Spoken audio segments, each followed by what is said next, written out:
ഈ പാരന്റിങ്ങിനെ കുറിച്ച് ധാരാളം കാര്യങ്ങൾ എനിക്കറിയാം. പ്രത്യേകിച്ച് ഈ 17 വയസ്സ് മുതൽ ഞാനിങ്ങനെ ക്ലാസ് എടുക്കാൻ തുടങ്ങിയതാണ്. കല്യാണം കഴിക്കുന്നതിന് മുമ്പ് പ്രീമാരിറ്റൽ ക്ലാസ്സുകൾ എടുക്കാൻ ഭാഗ്യം കിട്ടിയ ആളാണ്. പിള്ളേരുണ്ടാകുന്നതിന് മുമ്പ് പാരന്റിങ്ങിനെ കുറിച്ചും ധാരാളം ക്ലാസ് ഞാൻ എടുത്തിട്ടുണ്ട്. എനിക്ക് മനസ്സിലുണ്ടായിരുന്ന ഒരു കാര്യം, എനിക്ക് അഹങ്കാരം ഉണ്ടായിരുന്ന ഒരു കാര്യം, എനിക്ക് ഈ പാരന്റിങ്ങിനെ കുറിച്ച് കുറച്ച് കാര്യങ്ങളൊക്കെ അറിയാം എന്നാണ്. ഇപ്പൊ എനിക്ക് 2 പിള്ളേരുണ്ട് കേട്ടോ.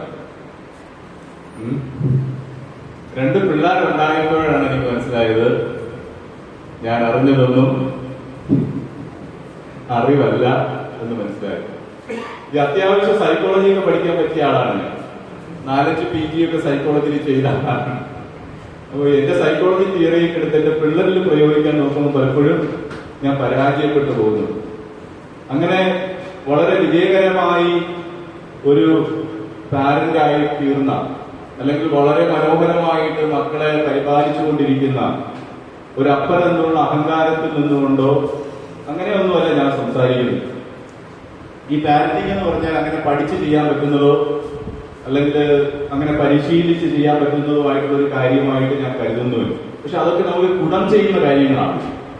പക്ഷെ നിങ്ങളെപ്പോലെ ഞാനും ഈ ഒരു സമൂഹത്തിന്റെ ഭാഗമാണ് എന്നുള്ളതിന്റെ വെളിച്ചത്തിൽ അല്ലെ, നമ്മളെല്ലാവരും ഈ ഇന്ത്യ രാജ്യത്തിന്റെ, ഭാരത മണ്ണിന്റെ ഉത്തരവാദിത്വമുള്ള പൗരന്മാര് ആണ് എന്നുള്ള വെളിച്ചത്തിൽ നമുക്കുണ്ടാകേണ്ട ചില ബോധ്യങ്ങളെ കുറിച്ച്, കുറച്ച് തെളിവുകളെ കുറിച്ചിട്ടാണ് ഞാൻ നിങ്ങളോട് പങ്കിടുന്നത്. നിങ്ങൾക്ക് അറിഞ്ഞുകൂടാത്ത കാര്യങ്ങളൊന്നുമല്ല ഞാൻ നിങ്ങളോട് പങ്കിടാനായിട്ട് പോകുന്നത്.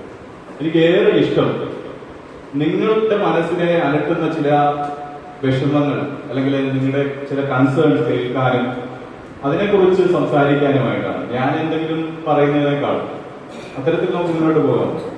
ഈ ഇന്നത്തെ കാലഘട്ടത്തെ കുട്ടികളെ കുറിച്ചുള്ള, പാരന്റിങ്ങിനെ കുറിച്ചുള്ള നിങ്ങളുടെ ആശങ്കകൾ എന്താണ് അല്ലെങ്കിൽ കൺസേണുകൾ എന്താണെന്ന് കേട്ടിട്ട് അതിനെക്കുറിച്ച് 2-3 കാര്യങ്ങൾ പറയാം എന്ന് ഞാൻ കരുതുന്നു. നിങ്ങൾക്ക് ഓക്കെ ആണ്. അല്ലെങ്കിൽ ഞാൻ പറയാനുള്ള കാര്യങ്ങൾ പറയും. എന്റെ കയ്യിൽ ഒരുപാട് കാര്യങ്ങൾ പറയാനുണ്ട്, നിങ്ങൾ കേൾക്കേണ്ടി വരും. എന്താണ് നിങ്ങൾക്ക് ഈ കാലഘട്ടത്തിൽ ഏറ്റവും വെല്ലുവിളികളായിട്ട് തോന്നുന്നത് കുട്ടികളെ സംബന്ധിച്ച്? അപ്പൊ പലരുടെ ജോലിയില്ല. നിങ്ങൾ എന്താണ്, നിങ്ങൾ ഈ ഒരു കാലഘട്ടത്തിൽ കുട്ടികളെ നോക്കുമ്പോൾ ഏറ്റവും വെല്ലുവിളിയായിട്ട് തോന്നുന്നത് എന്താണ്? നിങ്ങൾ ലഹരിയെ കുറിച്ച് പറയാം ഉറപ്പായിട്ടും. പിന്നെ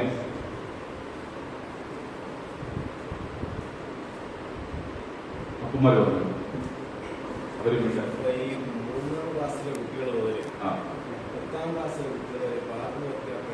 ആത്മഹത്യ ചെയ്യുന്നത് അവരാണ്.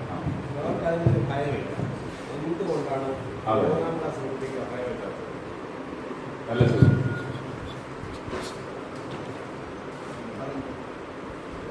ഒരമ്മ പങ്കിട്ടത് ലഹരിയെ കുറിച്ചുള്ള ആത്മഹത്യ. വേറെ കുട്ടികളുണ്ടാകുന്ന വാശി വൈരാഗ്യം. ശരിക്കുള്ള പൗരനെ നിർമ്മിക്കുന്നുണ്ടോ? ശരിക്കുള്ള പൗരനെ. അതെ, മൊബൈൽ ഉപയോഗം. കൊള്ളാം. ഇപ്പോഴും രക്ഷാകർത്താക്കളും മക്കളും തമ്മിലൊരു ഫ്രണ്ട്ഷിപ്പില്ലായി. ഫ്രണ്ട്ഷിപ്പ് എന്ന് പറയുമ്പോൾ ഈ കോളേജിൽ ഒരു അർത്ഥമല്ല. മുൻകാലങ്ങളിൽ ഞങ്ങളുടെയൊക്കെ ചെറുപ്പകാലത്ത് അല്ലെങ്കിൽ ഞങ്ങളുടെയൊക്കെ പ്രായത്തിലുള്ളവർക്ക് ആ ഒരു വാത്സല്യവും ഫ്രണ്ട്ഷിപ്പും കിട്ടിയില്ല. പക്ഷെ അതെന്തോ അന്യം നിന്ന് പോയതിന്റെ ഫലമാണ് ഒത്തിരി കാര്യങ്ങളുണ്ടായിരുന്നു. ഒരു കണക്ഷൻ ഇല്ല, ഒരു ചൈൽഡ് കണക്ഷൻ. ഫ്രണ്ട്ഷിപ്പിന് അപ്പുറമായിട്ട് ആ കണക്ഷൻ നഷ്ടപ്പെട്ടു.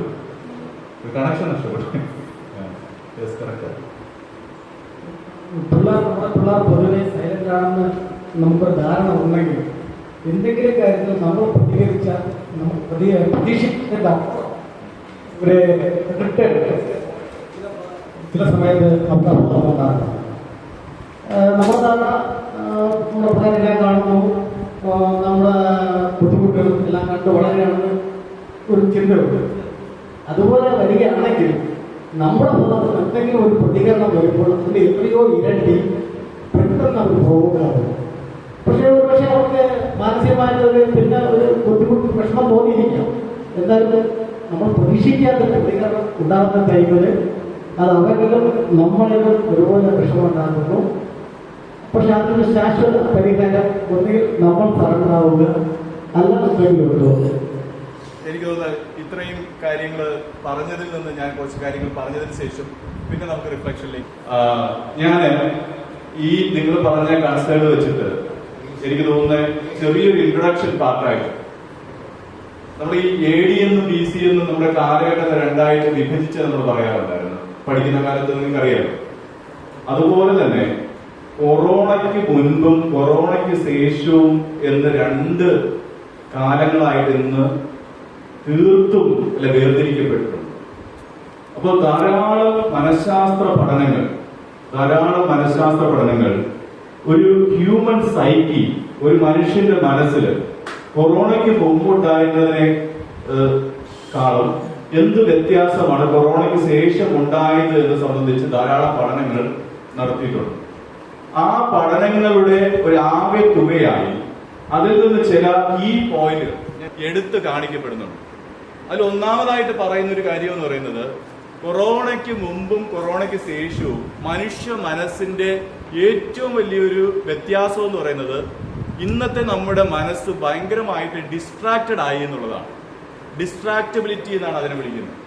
അതിനെ കൃത്യമായിട്ട് മലയാളത്തിൽ എങ്ങനെ പറയണമെന്ന് എനിക്കറിയില്ല.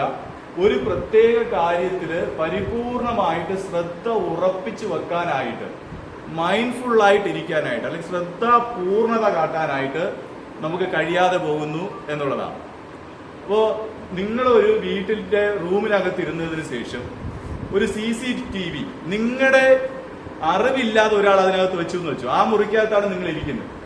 അതിനുശേഷം നിങ്ങളുടെ വീഡിയോ നിങ്ങൾ കാണാനിടയാകുകയാണ്. അങ്ങനെ ഒരു സംഭവം ഉണ്ടായി കഴിഞ്ഞാൽ നിങ്ങൾക്ക് തീർച്ചയായിട്ടും ഒരു ബോധ്യം ഉണ്ടാവും, ഈ ചാൾസ് ഡാർവിൻ പറഞ്ഞതൊക്കെ എന്താണ് ശരിയാണ്. മനുഷ്യനുണ്ടായത് എന്തിൽ നിന്നാണ്, കുരങ്ങിൽ നിന്നാണോ എന്നൊരു സംശയം നിങ്ങൾക്ക് തോന്നും. അത് എന്റെ വീഡിയോ നിങ്ങൾ കണ്ടാലും ആ സംശയം തോന്നും, നിങ്ങളുടെ സ്വന്തമായ വീഡിയോ കണ്ടാലും നിങ്ങൾക്ക് തോന്നും. നമ്മള് മനുഷ്യനെന്ന നിലയ്ക്ക് ഇച്ചിരി ഡിസ്ട്രാക്റ്റഡ് ആയിട്ടുള്ള ഒരു വ്യക്തിയാണ്, ഇച്ചിരി ഇറിറ്റേബിൾ ആയിട്ടുള്ള ഒരു വ്യക്തിയാണ്. നമ്മുടെ മനസ്സൊരു മങ്കി മൈൻഡാണ്. നമ്മുടെ മനസ്സിനെ ഒരു സ്ഥലത്ത് വെക്കുക എന്ന് പറയുന്നത് വളരെ ബുദ്ധിമുട്ടുള്ള ഒരു കാര്യമാണ്. ഒരു കാര്യത്തിൽ ശ്രദ്ധിച്ച് ഇരിക്കുക എന്നുള്ളത് വളരെ ബുദ്ധിമുട്ടുള്ള ഒരു കാര്യമാണ്. മങ്കി മൈൻഡാണ് നമ്മുടെ മനസ്സ്. നിങ്ങൾ കുരങ്ങനെ കണ്ടിട്ടുണ്ടല്ലോ, അത് ഒരിടത്ത് അടങ്ങിയിരിക്കുവോ? ഇല്ല. അതുപോലെയാണ് നമ്മുടെ മനസ്സ്. ഈ മങ്കി മൈൻഡിന് വിപരീതമായ മറ്റൊരു മനസ്സുണ്ട്. എന്താ അതിനെ പറയുന്നത്? മോങ്ക് മൈൻഡ് എന്ന് പറയും. മോങ്ക് എന്ന് പറഞ്ഞാൽ സന്യാസിയുടെ മനസ്സ്. അപ്പൊ നമുക്കാർക്ക് സന്യാസി മനസ്സ് ഉള്ളവരാണെന്ന് എനിക്ക് തോന്നുന്നില്ല. നമുക്ക് എല്ലാവർക്കും മങ്കി മൈൻഡ് ഉള്ളവരാണ്. എന്നാൽ കൊറോണയ്ക്ക് ശേഷം നമ്മുടെ മനസ്സിന്റെ ഈ ഒരു മങ്കിനെസ് അല്ലെങ്കിൽ ഈ ഒരു ഡിസ്ട്രാക്റ്റബിലിറ്റി വളരെയധികം കൂടിയിട്ടുണ്ട്. അമേരിക്കക്കാരുടെ ഇടയിൽ നടത്തിയ ഒരു പഠനം തെളിയിക്കുന്നത് മുതിർന്ന ആൾക്കാർ, 30 വയസ്സിന് മേളിലുള്ള ആൾക്കാരിൽ 40% അവരുടെ ഈ ഒരു ഡിസ്ട്രാക്റ്റബിലിറ്റി കൂടിയിട്ടുണ്ടെന്നാണ് പറയുന്നത്. നിങ്ങൾ സ്കൂളുകളിലേക്കും കോളേജുകളിലേക്കും ട്യൂഷൻ സെന്ററിലേക്കും പോയി കഴിഞ്ഞാൽ ടീച്ചർ പഠിപ്പിക്കുമ്പോൾ അല്ലെങ്കിൽ സാറ് ക്ലാസ് എടുക്കുമ്പോൾ ശ്രദ്ധിക്കുന്ന പിള്ളേരുടെ അളവ് വളരെ തുലവും കുറവാണ്. ഞാൻ ഒരു എഞ്ചിനീയറിംഗ് കോളേജിൽ കൗൺസിലിംഗ് സപ്പോർട്ട് കൊടുക്കാനായിട്ട് പോകുന്ന ഒരാളാണ്. ആ ഒരു കോളേജിലേക്ക് പോകുന്ന സമയത്ത് ഞാൻ ക്ലാസ് റൂമുകളിലേക്ക് നോക്കാറുണ്ട്. കോളേജിന്റെ പേരൊന്നും ഞാൻ പറയുന്നില്ല, വളരെ പ്രശസ്തമായിട്ടൊരു കോളേജാണ്. ചില പിള്ളേർ ക്ലാസ്സിൽ നിന്ന് ടീച്ചർ ക്ലാസ് എടുത്തുകൊണ്ടിരിക്കുമ്പോൾ തന്നെ ഇറങ്ങിപ്പോകുന്നു. ചില കുട്ടികൾ ഒരുത്തന്റെ മടിയിലേക്ക് ഒരുത്തി കിടക്കുന്നു, അല്ലെ വേറെ ഒരുത്തന്റെ മടിയിലേക്ക് വേറൊരുത്തി കിടക്കുന്നു. പിള്ളേര് തറയിൽ കിടന്നുറങ്ങുകയാണ്, ഈ ബെഞ്ചിൽ അങ്ങോട്ടും കിടന്നുറങ്ങുകയാണ്. സാറ് ക്ലാസ് എടുക്കുകയാണ്, ടീച്ചർ ക്ലാസ് എടുക്കുകയാണ്. ചിലര് തിരിഞ്ഞിരുന്ന് സംസാരിക്കുകയാണ്. ടീച്ചർ ഇവിടെ നിന്ന് ക്ലാസ് എടുത്തൊക്കെ ഇങ്ങോട്ട് ഇരിക്കേണ്ട കുട്ടികൾ എന്ത് ചെയ്യാണ്? തിരിഞ്ഞിരുന്ന് സംസാരിക്കുകയാണ്. ഈ ടീച്ചർ പറയുന്ന കാര്യം ശ്രദ്ധിക്കുന്ന കുട്ടികൾ 1 or 2 പേരാണ്. അതുപോലും ഇല്ലാത്ത ക്ലാസ്സിൽ നിന്ന് ക്ലാസ് എടുക്കേണ്ട ഗതികേടിലാണ് ടീച്ചർ. നിങ്ങൾക്ക് വല്ല സംശയം തോന്നുന്നുണ്ടോ ഇതിന്? എങ്കിലും എന്നോടൊപ്പം ഒന്ന് വരണം. നമ്മുടെ മനസ്സ് ഭയങ്കരമായിട്ട് ഇങ്ങനെ ഡിസ്ട്രാക്റ്റഡ് ആയിപ്പോയി. കുട്ടികളുടെ കാര്യം പറഞ്ഞിട്ട് കാര്യമില്ല. ഞാൻ ഇന്നലെ രാത്രി ഒരു ഓൺലൈൻ ക്ലാസ് എടുക്കുകയാണ്. എനിക്ക് മനഃശാസ്ത്രത്തിൽ എനിക്ക് ഏറ്റവും ഇഷ്ടപ്പെട്ട ട്രാൻസാക്ഷൻ അനാലിസിസ് എന്ന് പറയുന്ന വിഷയത്തിന്റെ സ്ക്രിപ്റ്റ് നമ്മുടെ എല്ലാവരുടെയും ഉള്ളിൽ നമ്മൾ എഴുതിയിരിക്കുന്ന ഒരു തിരക്കഥ, അതിനെക്കുറിച്ചാണ് ഞാൻ ആവേശത്തോടു കൂടെ ക്ലാസ് എടുക്കുന്നത്. ക്ലാസ് കഴിഞ്ഞപ്പോൾ ഞാൻ എന്നെ കുറിച്ച് ചിന്തിച്ചു. ഈ ആവേശത്തോടെ ക്ലാസ് എടുക്കുന്നതിന്റെ ഇടയിൽ 3-4 പ്രാവശ്യം ഞാൻ എന്റെ ഫോണിൽ ഫേസ്ബുക്ക് ചെക്ക് ചെയ്തു. ഒരാവശ്യമില്ല.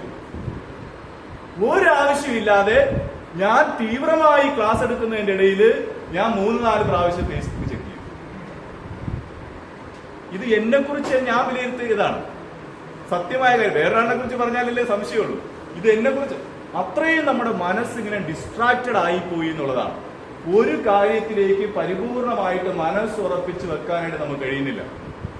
രണ്ടാമത്തെ കാര്യം എന്ന് പറയുന്നത് ഡിപ്രഷനാണ്. ഇപ്പൊ ഡിപ്രഷൻ എന്ന് പറയുന്നൊരു ഫാൻസി വേർഡായിട്ട് മാറിയിട്ടുണ്ട്. എൻ്റെ അടുത്ത് തന്നെ ആൾക്കാർ പിള്ളേർക്ക് വന്നിട്ട് പറയാം, സാറേ എനിക്ക് ഡിപ്രഷനാണ് സാറേ എന്നിങ്ങനെ പറയാണ്. ഞാൻ ചോദിച്ചാൽ ഏത് ഡോക്ടറാ പറഞ്ഞു, ഏത് സൈക്കോളജിസ്റ്റാ പറഞ്ഞു? അത് ഞാൻ ഗൂഗിളിൽ നോക്കി കണ്ടുപിടിച്ചു എന്നാണ് പറയുന്നത്. ഇനി അതിനേക്കാളും വിശേഷം എന്ന് പറയുന്നത് ഡിപ്രഷന് നമ്മളൊരു ഇന്റർവെൻഷൻ സ്റ്റാർട്ട് ചെയ്ത് കഴിഞ്ഞാൽ അവർ പറയും, അയ്യേ ഇത് മറ്റേ സാറ് യൂട്യൂബിൽ പറഞ്ഞിട്ടുണ്ട്, അത് ഞാൻ ചെയ്ത് നോക്കിയതാന്ന് പറയും. അങ്ങനെ വളരെ ഗതികെട്ടൊരു സ്റ്റേജിലാണ് ഞങ്ങൾ എല്ലാവരും ആയിരിക്കുന്നത്. ഈ ഡിപ്രഷൻ എന്നുള്ളത് വളരെ ഫാൻസി ആയിട്ട് ഉപയോഗിക്കുന്ന ഒരു പദമായിട്ട് മാറി. ഡിപ്രഷന്റെ അളവ് വളരെയധികം കൂടി അല്ലെ. പണ്ട് കാലത്ത് ഡിപ്രഷനിലേക്ക് വരുന്നത് വളരെ അപൂർവമായിട്ടുള്ള ആൾക്കാരായിരുന്നു. ഇന്ന് കുട്ടികളുടെ ഇടയിൽ ഡിപ്രഷൻ, യുവജനങ്ങളുടെ ഇടയിൽ ഡിപ്രഷൻ, ഈ കുടുംബസ്ഥരുടെ ഇടയിൽ, പ്രായമുള്ളവരുടെ ഇടയിൽ ഡിപ്രഷൻ, എന്തിനേറെ പറയുന്നു വീട്ടിലെ നായ്ക്ക് പോലും ഡിപ്രഷൻ. ഇപ്പൊ അതിന് ട്രീറ്റ്മെന്റ് തുടങ്ങി. വീട്ടിലെ പട്ടിക്ക് പോലും ഡിപ്രഷൻ. 2 ദിവസം ഈ തീറ്റ കൊടുക്കുന്ന ഉടമസ്ഥനെ കണ്ടില്ലെങ്കിൽ പട്ടി ഡിപ്രഷനിൽ പോകുന്നു. എന്നിട്ട് സൈക്കാട്രിസ്റ്റിനെ കാണാണ്ട് മരുന്ന് കഴിക്കേണ്ട സ്ഥിതി വരുന്നു. നിങ്ങളിതൊക്കെ അറിയുന്നുണ്ടോ എന്ന് എനിക്കറിയില്ല. അങ്ങനെ ഡിപ്രഷൻ എന്ന് പറയുന്ന സാധനം വ്യാപകമായിട്ട് മാറിയ ഒരു കാലഘട്ടത്താണ് നമ്മൾ ജീവിക്കുന്നത്. അപ്പോ ഈ ഒരു ഇതില് ചില ആൾക്കാർ ഈ ഡിപ്രഷൻ വരുമ്പോഴത്തേക്കും ഓവർ ട്രീറ്റ്മെന്റ് ആണ്.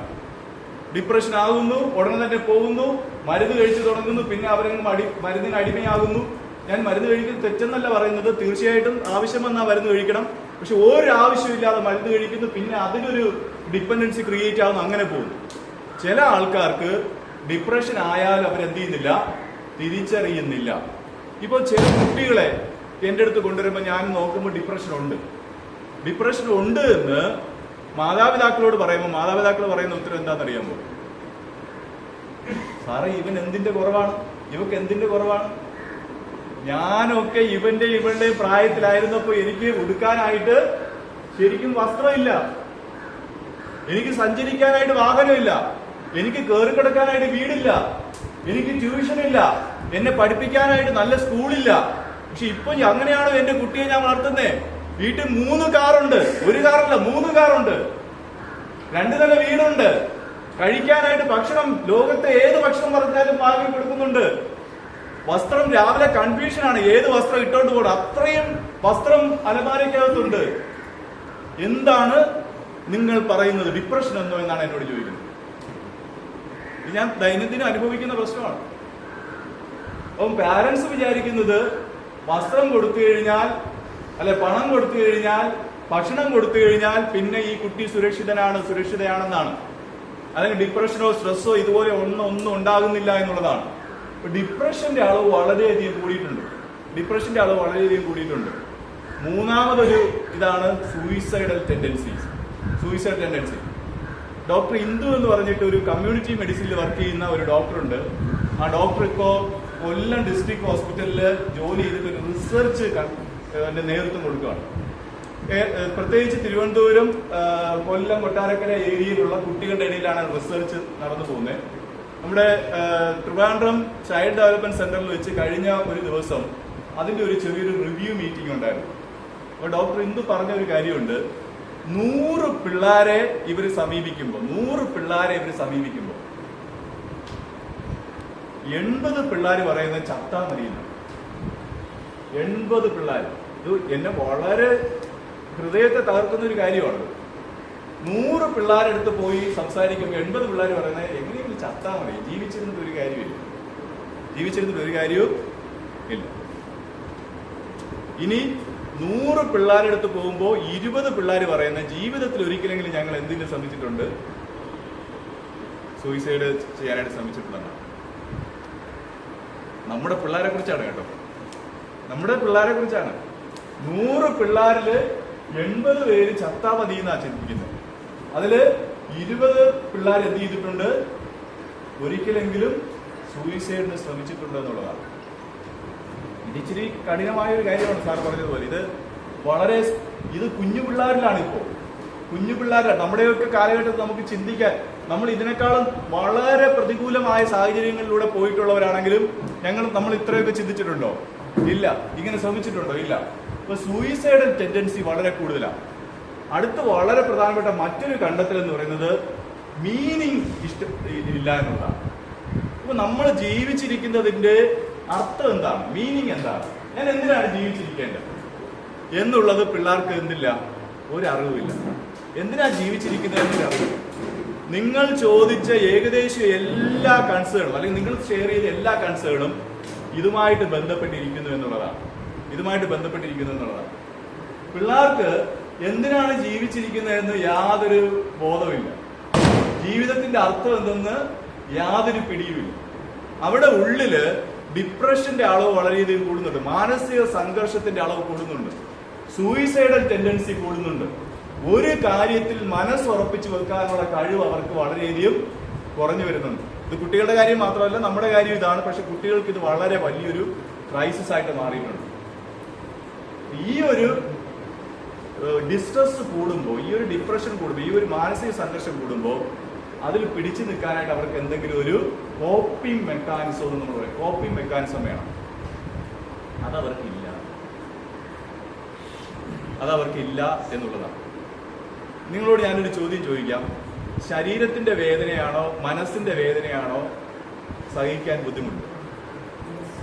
മനസ്സിന്റെ വേദനയാണ്. ശരീരത്തിന്റെ വേദന ഈ സാറ് പറയുമായിരുന്നു, ഈ ചികിത്സാ സഹായമായിട്ട് ഓരോ വീടുകളിൽ പോകുമ്പോഴാണ് ഓരോ മനുഷ്യൻ അനുഭവിക്കുന്ന വേദനയെ കുറിച്ച് നമ്മൾ കാണുന്നത്. നമ്മൾ എത്രമാത്രം ഭാഗ്യമുള്ളവരാണ് നമ്മൾ തിരിച്ചറിയുന്നതെന്ന്. ശാരീരിക വേദനയുടെ ആ ഒരു വ്യാപ്തിയൊന്നും ഞാൻ കുറച്ച് കാണുന്ന ഒരാളല്ല. പക്ഷേ ശാരീരിക വേദനയെ പിന്നെയും നമുക്ക് അമർത്തി നിർത്താം, അല്ലെങ്കിൽ അതിനെ സഹിക്കാം. പക്ഷെ മനസ്സിന്റെ വേദന എന്ന് പറയുന്നത് അതികഠിനമായ വേദനയാണ്. ഞാൻ ഇതുപോലൊരു ക്ലാസ് എടുക്കാൻ പോയിട്ട് ഞാൻ ഇറങ്ങുന്ന സമയത്ത് ഒരു പെൺകുട്ടി എന്നെ നോക്കി അവിടെ വെയിറ്റ് ചെയ്യാം. അപ്പൊ ഞാൻ അവളുടെ അടുത്ത് എത്തിയപ്പോൾ അവൾ പറഞ്ഞു, സാറേ എന്റെ കയ്യിലോട്ടൊന്ന് നോക്കാൻ തുടങ്ങി. അവളെ കൈകളെല്ലാം ഇങ്ങനെ ആഴത്തിലുള്ള മുറിവുകൾ അതിൽ നിറയപ്പെട്ടിരിക്കും. ആഴത്തിലുള്ള മുറിവുകളാണ് കൈ നിറച്ച്. അവൾ പറഞ്ഞു, സാറേ എനിക്ക് ഈ ഡിപ്രഷൻ വന്നിട്ട് എന്നെ ഇങ്ങനെ വല്ലാതെ ഇങ്ങനെ ഞെരുക്കുമ്പോഴല്ലോ, ഈ മനസ്സിങ്ങനെ വല്ലാതെ പിരിമുറുകുമ്പോൾ അടുക്കളയിലോട്ട് പോയിട്ട് ഈ അമ്മ കറിക്കരിയുന്ന കത്തിയെടുത്ത് എൻ്റെ കൈ ഇങ്ങനെ ഞാൻ അറക്കും, അതിനെ മുറിച്ചിട്ട് അമ്മ പാചകം ചെയ്യാനായിട്ട് വച്ചിരിക്കുന്ന മുളക് പൊടി ഉണ്ടല്ലോ, ആ മുളക് പൊടി എടുത്ത് ഈ മുറിവിലോട്ട് എന്ത് ചെയ്യും, ഇങ്ങനെ ഇട്ട് നിറയ്ക്കും. അപ്പോൾ ഈ പിളർന്നിരിക്കുന്ന മുറിവിൽ മുളക് പൊടി വീഴുമ്പോൾ വല്ലാതെ എന്ത് ചെയ്യും, അഴലും, വല്ലാതെ വേദനിക്കും. അപ്പൊ ആ വേദന നിൽക്കുന്ന അത്രയും സമയം എനിക്ക് എന്ത് ചെയ്യും, മനസ്സിലുള്ള ആ പിരിമുറുക്കത്തെ ഞാൻ മറക്കുന്നു. അപ്പൊ നമ്മൾ സൈക്കോളജിസ്റ്റുമാര് ആൾക്കാർ ഇങ്ങനെ കാര്യങ്ങൾ പറയുമ്പോൾ കരയാൻ പാടില്ലെന്നാണ്. പക്ഷെ ഞാൻ ഇച്ചിരി വർണ്ണറബിളായിട്ടുള്ള ഒരാളായതുകൊണ്ട് എൻ്റെ ഹൃദയം തകർന്നു പോയി, എൻ്റെ കണ്ണുകൾ നിറഞ്ഞു പോയി. ഞാൻ കുട്ടിയോട് പറഞ്ഞു, ഇതുപോലെ ആശുപത്രി വരണം, ഞാൻ കാശ് തരും, ട്രീറ്റ്മെന്റ് എടുക്കണമെന്നൊക്കെ പറഞ്ഞു. പക്ഷെ ആ കുട്ടിയെ പിന്നെ ഞാൻ കണ്ടിട്ടില്ല, എന്ത് പറ്റിയെന്ന് എനിക്കറിയില്ല.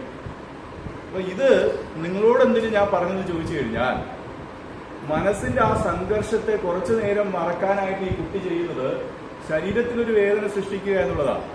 ഇത്തരത്തിലുള്ള ക്ലയന്റുകൾ സ്ഥിരം നമ്മുടെ അടുത്ത് വരാറുണ്ട്.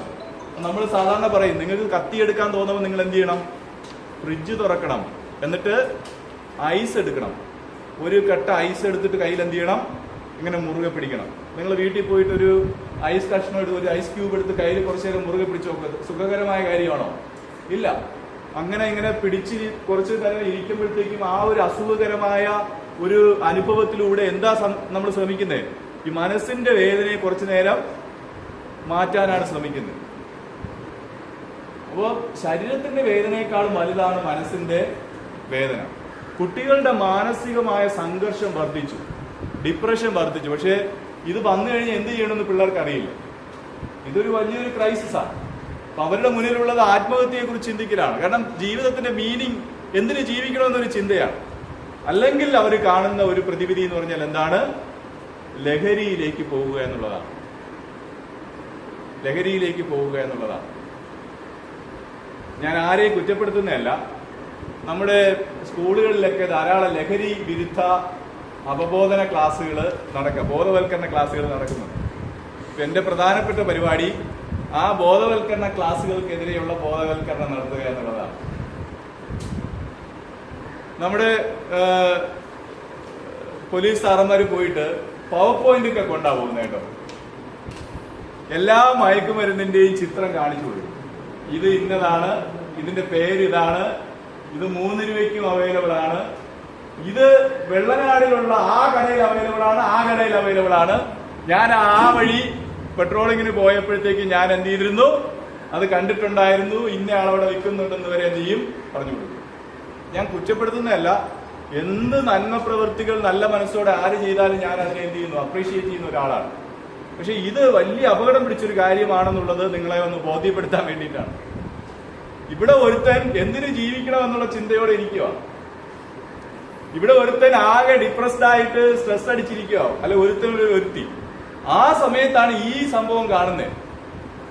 എന്തിനാണ് നമ്മൾ പഠിപ്പിക്കുന്ന കുട്ടികളെ ഇവൻ ഇത് കണ്ടിട്ട് ഇതിന്റെ അപകടത്തെ കുറിച്ച് ഓർത്ത് ഇവൻ ഇത് ഉപയോഗിക്കരുതെന്നാ. പക്ഷെ അവരിത് എങ്ങനെയാ കേൾക്കുന്നേ? ഓ, ഇങ്ങനെയുള്ളൊരു സാധനം ഉണ്ടല്ലേ, ഇത് ഇത്രയും രൂപയേ ഉള്ളൂ അല്ലേ, ഇത് ഇവിടെ അവൈലബിൾ ആണല്ലേ എന്നാണ് അവൻ ചിന്തിക്കുന്നത്. നിങ്ങൾക്ക് പിടികിട്ടുന്നുണ്ടോ? ഞാൻ ചില ഈ ബോധവൽക്കരണ ക്ലാസ്സുകൾ കേട്ട് ഞാൻ കരഞ്ഞു പോയിട്ടുണ്ട്. അപ്പൊ പിള്ളേരുടെ കാര്യം ഞാൻ ഓർക്കാറുണ്ട്. എന്ത് ഇമോഷണൽ ആയിട്ടാ പറയുന്നത്. മക്കളെ, നിങ്ങളെ 9 മാസം ഇങ്ങനെ വയറ്റിൽ കൊണ്ടു നടന്ന അമ്മ വയറ് കീറിയാണ് നിങ്ങളെ പുറത്തേക്ക് എടുത്തത്. നിങ്ങൾ പോയിട്ട് അമ്മയുടെ വയറിനെ പരിശോധിക്കണം, അവിടെ വലിയൊരു കീറല് കാണാം നിങ്ങൾക്ക്. നിങ്ങൾ ലഹരി ഉപയോഗിക്കുമ്പോൾ നിങ്ങളുടെ അമ്മയുടെ വയറ് മാത്രമല്ല ഹൃദയവും കീറിപ്പോവുകയാണ് മക്കളെ എന്നാണ് പിള്ളേരോട് പറയുന്നത്. ശരിക്കും ഇത് കേട്ടോണ്ടിരുന്ന നമ്മുടെ ഹൃദയം കീറിപ്പോവും. പക്ഷെ നമ്മുടെ മക്കള് നമ്മൾ കേൾക്കുന്ന രീതിയിലല്ല കേൾക്കുന്നതെന്ന് നമ്മൾ അറിയുന്നില്ല. എന്തിനാണ് ജീവിക്കുന്നതെന്ന് ഒരു മീനിങ്ങും ഇല്ലാതെ ഇരിക്കുന്നവരാ. ഇവൻ അന്വേഷിക്കുന്ന എന്താണ്? അവന്റെ അമ്മയെ എങ്ങനെ വലിച്ചു കീറാമെന്നാണ് ജീവനോടെ. ആ സമയത്താണ് ഇവനൊരു ക്ലൂ കിട്ടുന്നത് അമ്മയുടെ ഹൃദയം കീറാനുള്ള ഒരു പരിപാടി ഉണ്ടെന്ന്. സമകാലീനമായി നടന്നൊരു സംഭവം ഞാൻ പറയാം. താമരശ്ശേരിയിൽ ഒരു പയ്യൻ വന്നിട്ട് അടുത്ത വീട്ടിൽ പോയി ഒരു വെട്ടുകത്തി വാങ്ങി. എന്തിനാ വെട്ടുകത്തി വാങ്ങിയത്? തേങ്ങ പിളർക്കാനെന്ന് പറഞ്ഞാൽ വാങ്ങിയത്. പക്ഷെ അവൻ പിളർന്നത് ആരുടെ ശരീരമാണ്? അവന്റെ അമ്മയുടെ ശരീരത്തെ അവൻ വെട്ടി നുറുക്കി, സ്വന്തം അമ്മയുടെ. പോലീസുകാർ വന്നിട്ട് ചോദിച്ചാൽ നീ ഇത്രയും വലിയ ക്രൂരത അമ്മയോട് കാണിക്കാനായിട്ട് അമ്മ എന്ത് തെറ്റ് ചെയ്തു എന്ന് ചോദിച്ചു. അപ്പൊ അവൻ പറഞ്ഞ ഒരു കാര്യമുണ്ട്. എന്താ പറഞ്ഞേ? എന്റെ അമ്മ ചെയ്ത ഏറ്റവും വലിയ ക്രൂരത എന്താണ്? എന്നെ അമ്മ പ്രസവിച്ചു. ഇത് നമ്മുടെ പിള്ളേരുടെ ഒരു ശരാശരി മനസ്സാണ് ഇന്നത്തെ. എല്ലാവരും ചെയ്യുന്നില്ലെന്നേ ഉള്ളൂ. ഇവനോടാണ് ചെന്ന് പറയുന്നത്, നീ ലഹരി ഉപയോഗിച്ചാൽ നിന്റെ അമ്മയുടെ ഹൃദയം 2ആയിട്ട് കീറുമെന്ന്. അവൻ ഇതിൽ പല സന്തോഷമുള്ളൊരു വാർത്ത ഉണ്ടാവും. ഞാന് ഈ തിരുവനന്തപുരത്ത് ഏകദേശം 195 HIV പോസിറ്റീവായിട്ടുള്ള ഫാമിലീസ് ഉണ്ട്. അവർക്ക് വേണ്ടി മാസം ഒരു കൂട്ടായ്മ നടക്കാറുണ്ട്. അവിടെ പോയിട്ട് ഞാനാണ് കൗൺസിലിംഗിൽ ഹെൽപ്പ് ചെയ്യുന്നത്. അപ്പൊ അതിൽ ഡയറക്ടറായിട്ട് അച്ഛൻ പറഞ്ഞ ഒരു കപ്പിളിനോട് സംസാരിക്കണമെന്ന് പറഞ്ഞു. അപ്പോൾ ഒരു 21 വയസ്സുള്ളൊരു ചെറുക്കൻ, 25 വയസ്സ് കഷ്ടിച്ച് 19 വയസ്സ് തോന്നിക്കുന്ന, അല്ലെങ്കിൽ 18 വയസ്സ് തോന്നുന്ന ഒരു പെൺകുട്ടി. കല്യാണം കഴിഞ്ഞിട്ട് 3 മാസമേ ആയുള്ളൂ. ഭയങ്കര പ്രശ്നം, അടിയാണ്. അങ്ങനെ കൊണ്ടുവന്നു. അപ്പൊ ഞാൻ നോക്കിയപ്പോൾ പയ്യൻ HIV പോസിറ്റീവ്, പെൺകുട്ടി HIV പോസിറ്റീവ് അല്ല. സ്വാഭാവികമായിട്ടും അവനോട് എനിക്കൊരു വെറുപ്പ് തോന്നുമോ? അല്ല, കൗൺസിലിംഗ് സൈക്കോളജിസ്റ്റ് അങ്ങനെ തോന്നരുതെന്നാണ്. Unconditional positive റിഗാർഡാണ്. എങ്കിലും എനിക്ക് ചെറിയൊരു വിഷമമൊക്കെ തോന്നി. ഈ പെൺകൊച്ചിൽ നീ പറ്റിച്ചു കളഞ്ഞല്ലോ എന്ന് തോന്നില്ലോ. ഞാൻ ചോദിച്ചു, എടാ നീ പറഞ്ഞിട്ടാണോ അവിടെ കല്യാണം കഴിച്ച് ഈ കൊച്ചിനെ? അപ്പം പറഞ്ഞു, അതെ സാറേ. ശരിക്കും പറഞ്ഞോ എന്ന് ചോദിച്ചു. അവൻ പറഞ്ഞു, പറഞ്ഞതല്ല സാറേ, ഞാൻ ഇവിടെ എൻ്റെ ബൈക്കിൽ കയറ്റി ഞാൻ വീട്ടിൽ കൊണ്ടുപോയി എൻ്റെ അമ്മയും കാണിച്ചു, ഞങ്ങളുടെ അവസ്ഥയും കാണിച്ചു, HIV പോസിറ്റീവ് ആയാലുള്ള എല്ലാ ബുദ്ധിമുട്ടിനെ കുറിച്ചും പറഞ്ഞു എന്ന് പറഞ്ഞു. എനിക്ക് വിശ്വാസമില്ലാതെ ഞാൻ ഈ പെൺകുട്ടിയെ വിളിച്ചിട്ട് അവളോട് ചോദിച്ചു, നീ ഇപ്പം പറയുന്നത് ശരിയാണോ എന്ന് ചോദിച്ചു. അപ്പോൾ അവൾ പറഞ്ഞു ശരിയാന്ന് പറഞ്ഞു. അപ്പോൾ ഞാൻ അവളോട് ചോദിച്ചു, നീ ഇത്രയും വലിയൊരു റിസ്ക് എങ്ങനെയാണ് എടുത്തത്? ഒരു HIV പോസിറ്റീവ് ആയിട്ടുള്ള ഒരു പയ്യനെ കല്യാണം കഴിക്കാനുള്ള ഒരു ധൈര്യം നീ എങ്ങനെയാണ് കാണിച്ചത്? അപ്പോൾ അവൾ എന്നോട് പറഞ്ഞെന്താണെന്നറിയോ? ആ സമയത്ത് അപ്പനും അമ്മയ്ക്കും ഇട്ടൊരു പണി കൊടുക്കാൻ ഇത് മാത്രമേ എനിക്ക് മുന്നിൽ കിട്ടിയുള്ളൂ എന്നാണ്. ഈ പെൺപിള്ളാരുടെ പലരുടെയും പ്രണയം ആ പയ്യനോടുള്ള താല്പര്യത്തെ എന്താണ്? അപ്പനമ്മമാരോടുള്ള വെറുപ്പാണ്. അതാണ് സാറ് പറഞ്ഞ ആ കണക്ഷന്റെ പ്രശ്നം. ഈ പിള്ളേരോടാണ് നമ്മൾ പറയുന്നത്, എന്താ നീ ലഹരി ഉപയോഗിച്ച് നിന്റെ ജീവിതം നശിച്ചാൽ നിന്റെ അമ്മയുടെ ഹൃദയം കീറിപ്പോകുമെന്ന് പറയുന്നത്. നിങ്ങൾക്ക് ഏകദേശം ധാരണ കിട്ടുന്നുണ്ടോ? വേറൊരു കോപ്പിംഗ് മെക്കാനിസം എന്താണ്? ഡിപ്രഷനെ അതിജീവിക്കാനായിട്ടുള്ള വേറൊരു ഈ മെന്റൽ ഡിസ്ട്രസിനെ അതിജീവിക്കാനുള്ള വേറൊരു കോപ്പിംഗ് മെക്കാനിസം നമ്മുടെ ഫ്രോണ്ടൽ ലോബില് ഡോപ്പോമിൻ റഷ് കിട്ടുന്ന കാര്യങ്ങളിലേക്ക് പോകുക എന്നുള്ളതാണ്. നമ്മുടെ ഫ്രോണ്ടൽ ലോബ് എന്ന് പറയുന്നത് തലച്ചോറിന്റെ ഈ ഒരു ഭാഗമാണ്. ഇവിടെ ഡോപ്പോമിൻ റഷ് കിട്ടുന്ന കാര്യങ്ങളിലേക്ക് പോകുന്നതാണ്. അപ്പോ ഡോപ്പോമിൻ എന്ന് പറഞ്ഞാൽ ഹാപ്പി ഹോർമോൺ എന്ന് നിങ്ങൾക്ക് അറിയാലോ. ഇപ്പൊ എല്ലാ പിള്ളേർക്കും ഡോപ്പോമിൻ എന്ന് പറഞ്ഞാൽ ഹാപ്പി ഹോർമോൺ എന്ന് അറിയാം. നമ്മുടെ ലൈഫിൽ ഹാപ്പിനെസ് തരുന്ന ഒരു ഹോർമോണാണ് ഡോപ്പോമിൻ. കുറെ ഹോർമോണുകൾ അതിൽ പ്രധാനപ്പെട്ടു. അപ്പൊ നിങ്ങൾക്ക് ഈ ക്ലാസ് രസകരമായിട്ടുള്ള ഒരു ക്ലാസ് ആണെങ്കിൽ കുറച്ച് ഡോപ്പോമിനൊക്കെ കിട്ടും കേട്ടോ. അതിന് ഞാൻ ഫീസൊന്നും ചോദിക്കുന്നില്ല കേട്ടോ. നിങ്ങൾക്ക് രസകരമായ ഒരു ക്ലാസ് ആണെങ്കിൽ കുറച്ച് ഡോപ്പോമിനും കിട്ടും. ഒരു തമാശ, നല്ലൊരു തമാശ കേട്ട് കഴിഞ്ഞാൽ ഇച്ചിരി ഡോപ്പോമിനും കൂടും. നല്ലൊരു പാട്ട് കേട്ട് കഴിഞ്ഞാൽ ഇച്ചിരി ഡോപ്പോമിനും കൂടും. ഇത് നിങ്ങളുടെ ചിരി കണ്ടിട്ട് സാറേ ഉള്ള ഡോപ്പോമിനും കൂടി പോയി എന്നുള്ള ഒരു ചിന്തയാണെന്ന് തോന്നുന്നു. ഒരു നല്ല ഭക്ഷണം നമുക്ക് കഴിക്കാൻ പറ്റിക്കഴിഞ്ഞാൽ ഡോപ്പോമിൻ കൂടും. നമ്മുടെ നല്ലൊരു സുഹൃത്തിനെ കണ്ടുമുട്ടാൻ പറ്റിക്കഴിഞ്ഞാൽ നമ്മുടെ ഡോപ്പോമിൻ വർദ്ധിക്കുന്നു പറയുന്നത്. പിന്നെ പല ചൊറിയൻ ഫ്രണ്ടുകളുണ്ട്, അത് അല്ല ഞാൻ ഉദ്ദേശിച്ചത്. നല്ല ഫ്രണ്ട്സ്, നല്ലൊരു സ്ഥലം നമുക്ക് കാണാനായിട്ട് സാധിച്ചു കഴിഞ്ഞാൽ ഡോപ്പോമിൻ കൂടുമെന്നാണ് പറയുന്നത്. അപ്പോ ഇങ്ങനെ ഡോപ്പോമിൻ കൂട്ടുന്ന കാര്യങ്ങൾ. പക്ഷേ നല്ല ഭക്ഷണം കഴിച്ചാൽ 1 ഗ്ലാസ് ഡോപ്പോമിനാണ് കിട്ടുന്നതെങ്കിൽ, നല്ലൊരു വസ്ത്രം ധരിച്ചാൽ 1 കപ്പ് ഡോപ്പോമിനാണ് കിട്ടുന്നതെങ്കിൽ, നല്ലൊരു കൂട്ടുകാരനെ കണ്ടിട്ട് 4 തമാശയും പറഞ്ഞ് കുറച്ച് സമയം ആ വൈബ് അല്ലെ, ഫ്രണ്ട്ഷിപ്പ് വൈബ് ഒക്കെ അനുഭവിച്ചാൽ കിട്ടുന്നത് 1 ഗ്ലാസ് ഡോപ്പോമിനാണെങ്കിൽ, നിങ്ങൾക്ക് ഒറ്റയടിക്ക് 10 ഗ്ലാസ് ഡോപ്പോമിൻ കിട്ടുന്ന ഒരു സാധനമുണ്ട്. എന്താണെന്നറിയാമോ? നിങ്ങളുടെ കയ്യിലുണ്ട്, എന്റെ കയ്യിലുണ്ട് ഈ സാധനം. എന്താണ്? മൊബൈൽ ഫോൺ എടുത്തിട്ട് 10 മിനിറ്റ് നമുക്ക് ഗെയിം കളിച്ചു കഴിഞ്ഞാൽ, റീൽസ് കണ്ടു കഴിഞ്ഞാൽ നമ്മുടെ ബ്രെയിനിൽ ഡോപ്പോമിൻ റഷാണ് ഉണ്ടാകുന്നത്. അപ്പോ ബിസിനസ് അടിച്ചിരിക്കുന്ന ഒരുത്തൻ ഈ ഒരു മൊബൈൽ എടുക്കുന്നു, ഗെയിം കളിക്കുന്നു, ഡോപ്പോമിൻ ഉണ്ടാകുന്ന ഒരു ഹാപ്പി ഫീൽ, ഒരു സുഖാനുഭവം ഉണ്ടാകുന്നു. പക്ഷേ ഇതിനൊരു ട്രിക്ക് ഉണ്ട്, ഇതിനൊരു അപകടമുണ്ട്. 10 മിനിറ്റ് എടുത്തു, 1 ഗ്ലാസ് ആണ് സ്വാഭാവികമായിട്ട് ബ്രെയിൻ എന്ത് ചെയ്യുക, നല്ലൊരു കാര്യം ചെയ്തു കഴിഞ്ഞാൽ ഡോപ്പോമിൻ തരിക. ഇപ്പൊ എത്ര എണ്ണം തന്നു? 10 ഗ്ലാസ് തന്നു. ഈ കണക്കൊന്നും ചെന്ന് ആരോടും പറയരുതേ, മനസ്സിലാകാൻ വേണ്ടി പറയുന്നതാ. 1 ഗ്ലാസ് ഡോപ്പോമിൻ തന്നു കഴിഞ്ഞാൽ ബ്രെയിൻ ആണെങ്കിൽ വിചാരിക്കും അവൻ കൊണ്ടങ്ങ് പോട്ടെ എന്ന് വിചാരിക്കും, അവൻ അങ്ങ് കൊണ്ട് പോട്ടെ എന്ന് വിചാരിക്കും. പക്ഷെ 10 ഗ്ലാസ് ഒരുമിച്ച് തന്നു കഴിഞ്ഞാൽ ബ്രെയിൻ അംബാനിയുടെ സ്വഭാവം കാണിക്കും. എന്താണെന്നറിയാമോ? തന്നതിന്റെ ഇരട്ടി എന്ത് ചെയ്യും? തിരിച്ചെടുക്കും. ആകെ കൂടെ ഡോപ്പോമിൻ ഇല്ലാതിരിക്കുന്ന ഒരുത്തനാണ്. അവനാണ് ഇത് കിട്ടാൻ വേണ്ടി മൊബൈലിലോട്ട് പോയത്. 10 മിനിറ്റ് ഗെയിം കളിച്ചപ്പോൾ അവന് ഡോപ്പോമിൻ കിട്ടി. പക്ഷേ മൊബൈൽ താഴെ വെച്ച് കഴിഞ്ഞാൽ നേരത്തെ ഉണ്ടായിരുന്നതും കൂടെ എന്ത് ചെയ്യുന്നു? തിരിച്ചെടുക്കുന്നു. ടപ്പേനെ ഡ്രോപ്പ് ആവുന്നു. അപ്പൊ അവന്റെ ഡിപ്രഷന്റെ അളവ് എന്ത് ചെയ്യുന്നു? കൂടുന്നു. കുറച്ച് കഴിഞ്ഞു കഴിഞ്ഞാൽ ഇവന് ഈ സാധനം എടുക്കാതെ യാതൊരു വിധത്തിലും സുഖാനുഭവം കണ്ടെത്താൻ പറ്റാത്തൊരു സ്ഥിതിയാവും. പണ്ട് കാലത്ത് ഒരു ഹോംവർക്ക് ചെയ്തുകൊണ്ട് ടീച്ചറിനെ കാണിക്കുമ്പോഴത്തേക്ക് ടീച്ചർ വെൽഡൺ എന്ന് പറയും, ഒരു സ്റ്റാർ ഇട്ട് കൊടുക്കും, അവനൊരു ഡോപ്പോമിനൊക്കെ കിട്ടും, അവനൊരു സുഖാനുഭവം കിട്ടും. അല്ലെങ്കിൽ അമ്മ ഇച്ചിരി ഹെൽപ്പ് ചെയ്യുമ്പോഴത്തേക്ക് എടാ ചക്കരയെന്ന് പറയുമോ നിങ്ങൾ? പറയുമ്പോഴത്തേക്ക് ഒരു സുഖാനുഭവം കിട്ടും. ഇപ്പൊ അതൊന്നും അവനൊരു സുഖാനുഭവമല്ല. അവന്റെ ജീവിതത്തിൽ ഒരേ ഒരു സുഖാനുഭവമേ ഉള്ളൂ. അതെന്തെടുക്കുമ്പോഴാണ്? മൊബൈൽ എടുക്കുമ്പോഴാണ്. പക്ഷേ ഈ 10 ഗ്ലാസ് 1 ഗ്ലാസ് കിട്ടിക്കൊണ്ടിരുന്ന ബ്രെയിനിന് 10 ഗ്ലാസ് കുറെ ദിവസം കിട്ടിക്കഴിഞ്ഞാൽ പിന്നെ 10 ഗ്ലാസ് കിട്ടിയ വല്ലതും തോന്നുമോ? ആദ്യം നമ്മൾ കുടിച്ചു തുടങ്ങുമ്പോൾ 1/2 ഗ്ലാസ്സിലല്ലേ കുടിക്കുന്നത്. അപ്പോൾ നമുക്കൊരു കിക്ക് കിട്ടും. പിന്നെ 1 ഗ്ലാസ് കഴിച്ചാൽ കിക്ക് കിട്ടാത്ത അവസ്ഥ വരും. പിന്നെ 1 കുപ്പി അടിച്ചാൽ കിക്ക് കിട്ടാത്ത അവസ്ഥ വരും. ഇതുപോലെ തന്നെയാണ് മൊബൈലും. 10 മിനിറ്റ് എടുത്തപ്പോൾ ഒരു ഡോപ്പോമിൻ കിട്ടി, പക്ഷേ പിന്നെ അവൻ മണിക്കൂറുകളോളം മൊബൈൽ ചെലവഴിച്ചാലേ ഇത് കിട്ടൂ എന്നുള്ള അവസ്ഥ വരും. നിങ്ങൾക്ക് പിടികിട്ടുന്നുണ്ടോ? അപ്പോ ഞാന് ഒരു ദിവസം വീട്ടിൽ പോയപ്പോഴത്തേക്കും എന്റെ മൂത്ത മോള് മൊബൈൽ എടുത്ത് ഇങ്ങനെ നോക്കിക്കൊണ്ടിരിക്കുകയായിരുന്നു. എന്റെ നിർഭാഗ്യകരമായ നിമിഷത്തിൽ എന്റെ ശരീരമൊക്കെ ഇങ്ങനെ വിറച്ചു. എന്നിട്ട് ഞാൻ പോയിട്ട് ഈ മൊബൈലിനെ വാങ്ങി. 1 ആഴ്ച ആയതുള്ളൂ മൊബൈലിന്റെ പഴക്കം. 13,500 രൂപയ്ക്ക് ഞാൻ വാങ്ങി എന്റെ സ്നേഹനിധിയായ ഭാര്യയ്ക്ക് കൊടുത്തതാണ്. എന്നിട്ട് ഞാനിങ്ങനെ പൊട്ടിച്ചിട്ട് ആ കുഞ്ഞിന്റെ കയ്യിൽ കൊടുത്തിട്ട് പറഞ്ഞു, എന്റെ പൊന്നു മോളെ, 13,500 രൂപ എന്ന് പറയുന്നത് എന്നെ സംബന്ധിച്ച് വലിയ തുകയാണ്. ഞാനൊരു വെറൊരു കൗൺസിലിംഗ് സൈക്കോളജിസ്റ്റാണ്. കേന്ദ്ര ഗവൺമെന്റിന്റെ കീഴിലുള്ള സ്ഥാപനമാണ്. കഴിഞ്ഞ 5 വർഷമായിട്ട് എനിക്ക് ഫണ്ട് പോലും കിട്ടുന്നില്ല. ഞാനത് കഷ്ടപ്പെട്ടാണ് മുന്നോട്ട് കൊണ്ടുപോയിക്കൊണ്ടിരിക്കുന്നത്. ഈ ലയോള കോളേജ് ഇങ്ങനെ നമ്മളെ സഹായിക്കുന്നതുകൊണ്ട് മാത്രം അങ്ങനെ പോകുന്ന ഒരാളാണ്. അപ്പൊ ഈ 13,500 എന്ന് പറഞ്ഞു കഴിഞ്ഞാൽ എനിക്ക് വളരെ വിലപ്പെട്ടതാണ്.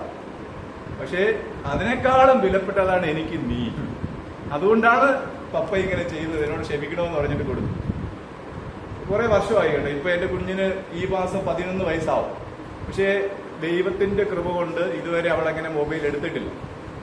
മൊബൈലിൽ അത്യാവശ്യ കാര്യങ്ങൾക്ക് അറിയാം. പക്ഷേ മൊബൈല് ഒരു കളിക്ക് വേണ്ടിയോ അല്ലെങ്കിൽ റീൽസ് കാണാൻ വേണ്ടിയോ അവര് എടുക്കാറില്ല. എന്ന് പറഞ്ഞാൽ അവര് തീർച്ചയായിട്ടും യൂട്യൂബ് ഒക്കെ കാണാറുണ്ട്. അതിൽ ചില ചാനലുകൾ അവർ പ്രത്യേകിച്ച് കാണാറുണ്ട്. അവർക്ക് ഗുണകരമാകുന്നുണ്ട്. അപ്പോൾ ഞാൻ അങ്ങനെ ഭയങ്കര ഒരു മൂരാശിയാണെന്ന് നിങ്ങൾ കരുതരുത്. പക്ഷെ മൊബൈൽ എടുക്കാൻ ഞാൻ ഒരു കാരണവശാലും അനുവദിക്കാറില്ല. അതിന്റെ അപകടം നിങ്ങൾക്ക് പിടികിട്ടിയോ? എങ്ങനെയാണ് മൊബൈൽ അഡിക്ഷനിലേക്ക് പോകുന്നതെന്നാണ്. അതിന്റെ പിന്നിലൊരു ബ്രെയിൻ സയൻസ് ഉണ്ട്. ആ ബ്രെയിൻ സയൻസ് പല മാതാപിതാക്കൾക്കും അറിയുന്നില്ല. അതുകൊണ്ട് തന്നെ നമ്മളൊരു റെസ്റ്റോറൻറ്റിലൊന്ന് പോയി നോക്ക്. അവിടെ മനോഹരമായിട്ടുള്ള ആംബിയൻസ് കാണും, ആളുകൾ കാണും, ഭക്ഷണം കാണും. കുട്ടികൾ എവിടെയാ നോക്കിയിരിക്കുന്നത്? നമ്മളെവിടെയാ നോക്കിയിരിക്കുന്നത്? ഇവിടെ വലിയൊരു പ്രശ്നമുണ്ട്. അപ്പൊ ഞാൻ പറഞ്ഞത് കുട്ടികളുടെ ഡിസ്ട്രാക്റ്റബിലിറ്റി കൂടുന്നു എന്നാണ്. ഈ മൊബൈലിന്റെ ഉപയോഗം കൂടെ കൂടിയതോടുകൂടെ കാര്യങ്ങൾ ഏറ്റവും വളരെ മോശകരമായി, വളരെ മോശകരമായി, വളരെ വളരെ മോശകരമായി. അപ്പോൾ ഇവിടെ വളരെ പ്രധാനപ്പെട്ട ഒരു കാര്യം നമ്മൾ ഓർക്കേണ്ടതായിട്ടുണ്ട്. ഈ സൈക്കോളജിയിൽ ട്രാൻസാക്ഷൻ അനാലിസിസ് എന്ന് പറയുന്ന ഒരു വിഭാഗമുണ്ട്. അതില് എറിക് ബേൺ എന്ന് പറയുന്ന ആ ട്രാൻസാക്ഷൻ അനാലിസിസ് ഉണ്ടാക്കിയ ഒരു വ്യക്തി പറയുന്നത്, we have A hunger four love and acceptance. നമുക്ക് എല്ലാവർക്കും ഉള്ളിലൊരു ദാഹവും വിശപ്പും ഉണ്ട്. എന്തിനു വേണ്ടിയിട്ടാണ്? സ്നേഹത്തിന് വേണ്ടിയും അംഗീകാരത്തിന് വേണ്ടിയിട്ടുള്ള ദാഹമാണ്. അപ്പോൾ നമുക്ക് ഭക്ഷണത്തിനായിട്ടുള്ള ദാഹവും വിശപ്പും ഉണ്ടല്ലേ? വളരെയധികം ഭക്ഷണത്തിന് വേണ്ടി വിശന്നിരിക്കുന്ന, ദാഹിച്ചിരിക്കുന്ന മനുഷ്യരുണ്ട്. ഞാൻ ഈ അടുത്ത സമയത്ത് എൻ്റെ ഒരു ഫ്രണ്ട് ഒരു ആർട്ടിക്കിൾ എനിക്ക് അയച്ചു തന്നു, ഫോർവേഡ് ചെയ്തു. അത് ആഫ്രിക്കയിലെ ഒരു രാജ്യത്തെ കുറിച്ചാണ്. രാജ്യത്തിന്റെ പേര് ഞാൻ പെട്ടെന്ന് ഓർക്കുന്നില്ല. ആ രാജ്യത്തിലാണ് ഈ ലോകത്തിലെ ഏറ്റവും സമ്പന്നരായ രാജാവുള്ളത്, ഏറ്റവും ആഡംബരത്തിൽ ജീവിക്കുന്ന രാജാവുള്ളത്. ആ രാജ്യത്തുള്ള ആൾക്കാരെല്ലാം പഞ്ചപാവങ്ങളുമാണ്. അപ്പൊ അതിൽ പറയുന്ന ഒരു കേസ് സ്റ്റഡി ഉണ്ട്. കേസ് സ്റ്റഡി ഇങ്ങനെയാണ്: ഒരമ്മ ഒരു ധനികനായ ഒരു വ്യക്തിയുടെ അടുക്കളപ്പുറത്ത് ഇങ്ങനെ നോക്കി നിൽക്കുകയാണ് മണിക്കൂറുകളാണ്. നോക്കി നിൽക്കുമ്പോഴത്തേക്കും ആ ധനികനായ വ്യക്തിയുടെ അടുക്കളയില് അരിഞ്ഞു കളയുന്ന പച്ചക്കറിയുടെ വേസ്റ്റ്, ചില പച്ചക്കറികളുടെ തോടും ആ കേടായ ഭാഗങ്ങളുണ്ടല്ലോ, അത് അവരെ കൊണ്ട് നിധിന്ന് പുറത്തേക്ക് എറിയും. ഈ എറിഞ്ഞ വേസ്റ്റിന് ഈ അമ്മ പോയി ആർത്തിയോടെ വാരിയെടുക്കുന്നു. വാരിയെടുത്തിട്ട് വീട്ടിൽ കൊണ്ടുവന്ന് മുറ്റത്ത് നിന്ന് കുറച്ച് മണ്ണുകൂടെ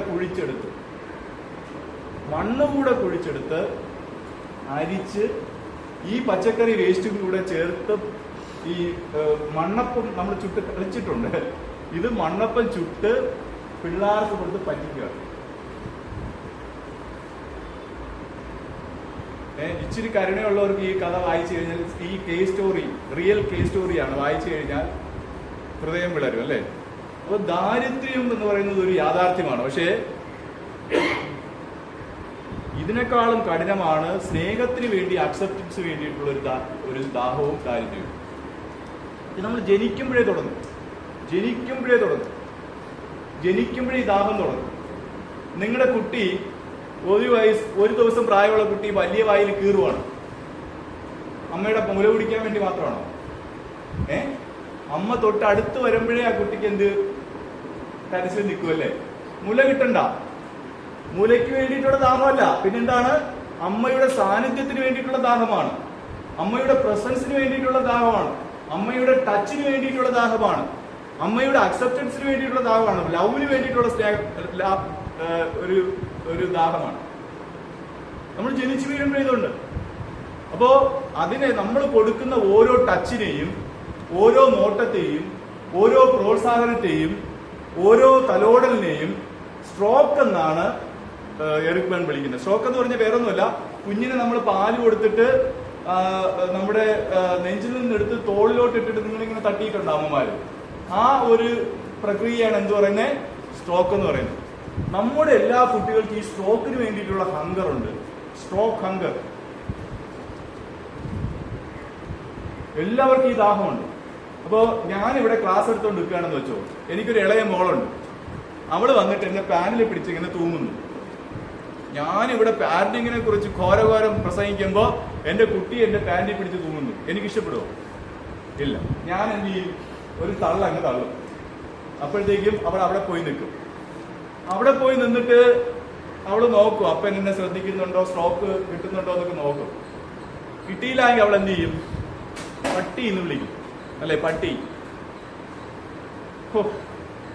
അല്ലെ, എവളാ കോളേജിലെ കൗൺസിലിംഗ് സൈക്കോളജിസ്റ്റ് എന്നൊക്കെ പറഞ്ഞ് തള്ളി നിങ്ങളുടെ മുന്നിൽ കൊണ്ടുവന്ന് ഇവിടെ സാറുമാർ നിർത്തിയിരിക്കുകയാണ്.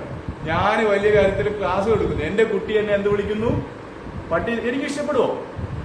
I will get disturbed. അല്ലെ, ഞാന് പരിഭ്രാന്തനാകും. ആ സമയത്ത് ഞാൻ സൂക്ഷിച്ചെന്ത് ചെയ്യും, കുട്ടിയെ നോക്കും.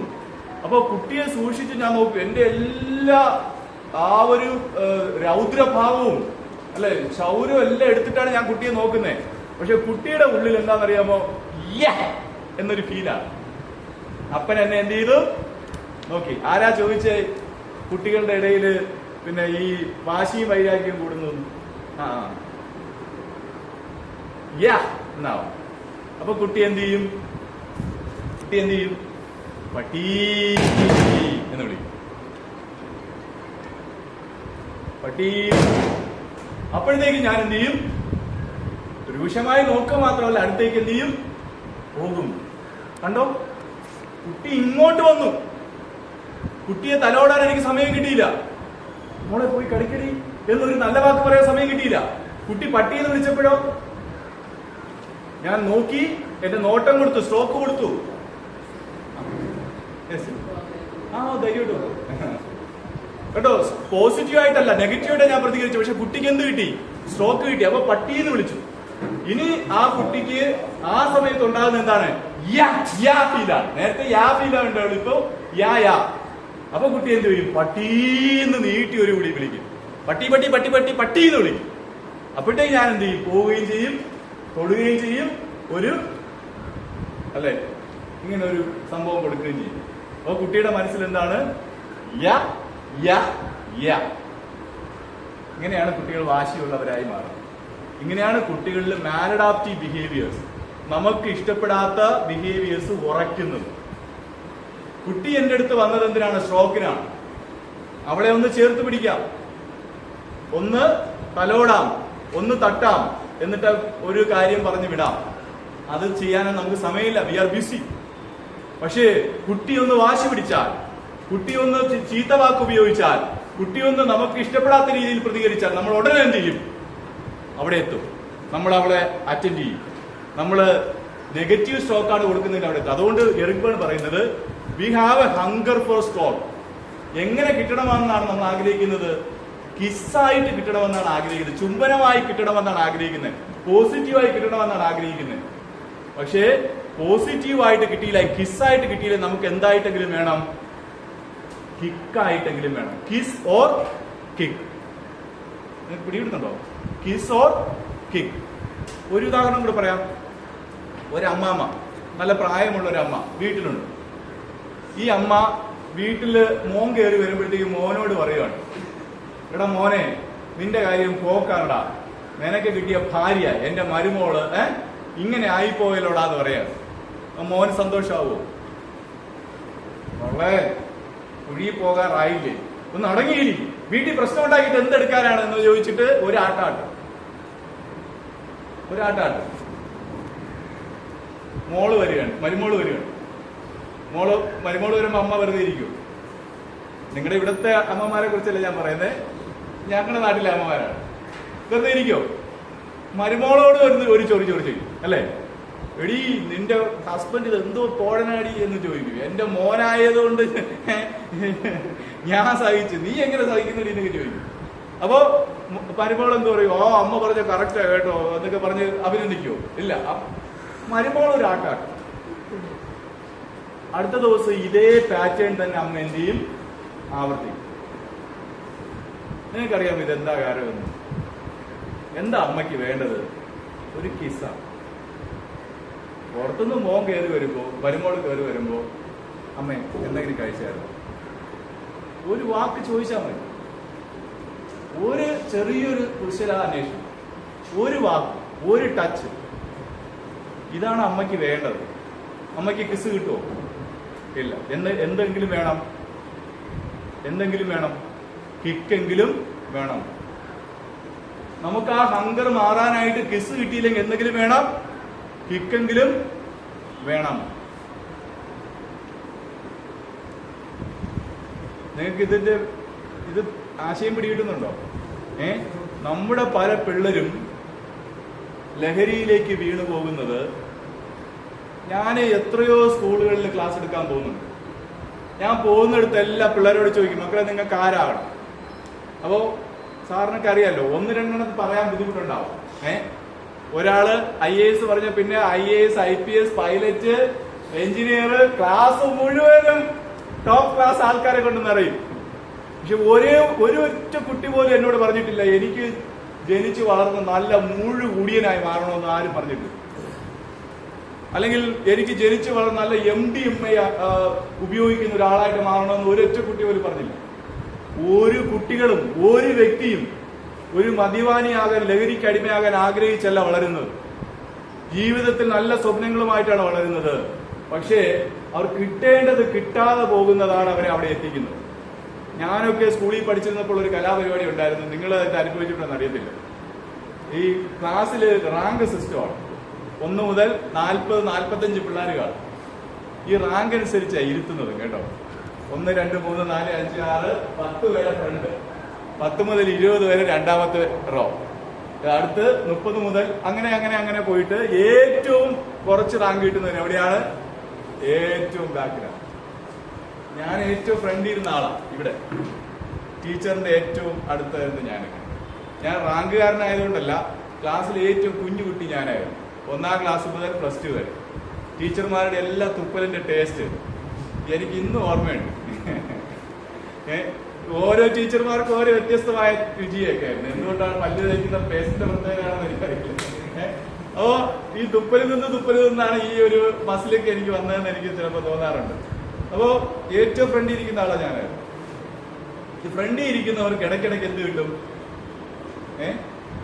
അഭിനന്ദനം കിട്ടും, ഇടയ്ക്കിടയ്ക്ക് തല്ല് കിട്ടും, അല്ലെ? ഇതെല്ലാം ഫ്രണ്ടിൽ ഇരിക്കുന്നവന്മാർക്ക് കിട്ടും. 2ാമത്തെ 3ാമത്തെ ബെഞ്ചിനെ ചിലപ്പോൾ ശ്രദ്ധിച്ചെന്നിരിക്കും. ബാക്ക് ബെഞ്ചിനെ ശ്രദ്ധിക്കാൻ ടീച്ചറിന് സമയമില്ല.